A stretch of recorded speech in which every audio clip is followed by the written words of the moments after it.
Hello, ഈ mini cookies ഉണ്ടല്ലോ, ഉണ്ടാക്കിയപ്പോൾ തന്നെ തീർന്നു പോയ കുക്കീസാണ് കേട്ടോ. അത്രയും ടേസ്റ്റി ആയിട്ടുള്ള ഈ മിനി കുക്കീസിൻ്റെ റെസിപ്പി നിങ്ങളോടും കൂടെ എങ്ങനെയാണ് ഷെയർ ചെയ്യാതിരിക്കാൻ പറ്റുക. അപ്പോൾ നമുക്ക് റെസിപ്പി നോക്കിയാലോ. ഇതിനായിട്ട് ഞാൻ 2 കപ്പ് മൈദയാണ് എടുത്തിരിക്കുന്നത്. അതിലോട്ട് 1 ടീസ്പൂൺ ബേക്കിംഗ് പൗഡറും 1/4 ടീസ്പൂൺ സോൾട്ടും ചേർത്ത് നന്നായിട്ട് മിക്സ് ചെയ്തെടുക്കാം കേട്ടോ. ഇനിയിപ്പോൾ 180 ഗ്രാം റൂം ടെമ്പറേച്ചറിലുള്ള ബട്ടറിലോട്ട് ഈക്വൽ ക്വാണ്ടിറ്റിയിൽ ബ്രൗൺ ഷുഗറും വൈറ്റ് ഷുഗറും 1/4 കപ്പ് വീതം ചേർത്ത് കൊടുക്കാം.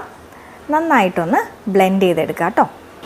ലൂക്ക ഇവിടെ എന്നെ സഹായിക്കാനായിട്ടൊക്കെ വന്നിട്ടുണ്ട്. ഈവൻ കുട്ടികൾക്ക് പോലും ഇത് വളരെ എളുപ്പത്തിൽ ചെയ്തെടുക്കാൻ പറ്റും കേട്ടോ. ഇതിൻ്റെ റിസൾട്ടൊക്കെ വരുമ്പോൾ അവർക്കുണ്ടാവുന്നൊരു എക്സൈറ്റ്മെൻറ്റ് അല്ലേ. ഈ ഒരു മിക്സിലോട്ട് നമുക്ക് 1 റൂം ടെമ്പറേച്ചറിലുള്ള എഗ്ഗും 1 ടീസ്പൂൺ വാനില എസൻസും കൂടെ ചേർത്ത് നന്നായിട്ട് മിക്സ് ചെയ്തെടുക്കാം. ഇനിയിപ്പോൾ നമ്മുടെ ബട്ടർ ഒന്ന് മെൽറ്റായി ഷുഗറൊക്കെ ഒന്ന് മെൽറ്റായി വരും കേട്ടോ. ഈ ഒരു കൺസിസ്റ്റൻസി എത്തിയ ശേഷം അതിലോട്ട് ഡ്രൈ ഇൻഗ്രീഡിയൻസ് ചേർത്ത് കൊടുക്കുക. ഇനി നമുക്ക് ചപ്പാത്തി മാവൊക്കെ കുഴച്ചെടുക്കുന്ന പോലെ കുഴച്ചെടുക്കാം. ചപ്പാത്തി മാവിനെക്കാട്ടും കുറച്ചൊരു സോഫ്റ്റ് ആയിട്ടുള്ള ഡോ ആയിരിക്കും. അതിലോട്ട് 1/2 കപ്പ് ചോക്കോ ചിപ്സും കൂടെ ആഡ് ചെയ്ത് കൊടുക്കാം. ഇത് തികച്ചും ഓപ്ഷണലാണ്. ഇതില്ലെങ്കിലും നമ്മളുടെ കുക്കീസ് നല്ല ടേസ്റ്റി ആയിരിക്കും കേട്ടോ. ഇനി നമ്മുടെ ഡോ ഒന്ന് ഫ്രിഡ്ജിൽ വെച്ചൊന്ന് കൂൾ ഡൗൺ ചെയ്തെടുക്കാം കേട്ടോ. അതിനായിട്ടൊരു ക്ലിംഗ് റാപ്പ് ഇട്ട് കവർ ചെയ്ത ശേഷം ഫ്രിഡ്ജിൽ ഒരു 1/2 അവർ വെച്ചിട്ടെടുക്കാം. നമ്മുടെ ഡോ ഒന്ന് സെറ്റായി വന്നിട്ടുണ്ട്. ഇനിയിപ്പോൾ നമുക്ക് റോൾ ചെയ്തെടുക്കാം. വലിയ കുക്കീസ് ആണെങ്കിലും ഈ ഡോ വെച്ച് തന്നെ ചെയ്യാൻ പറ്റും.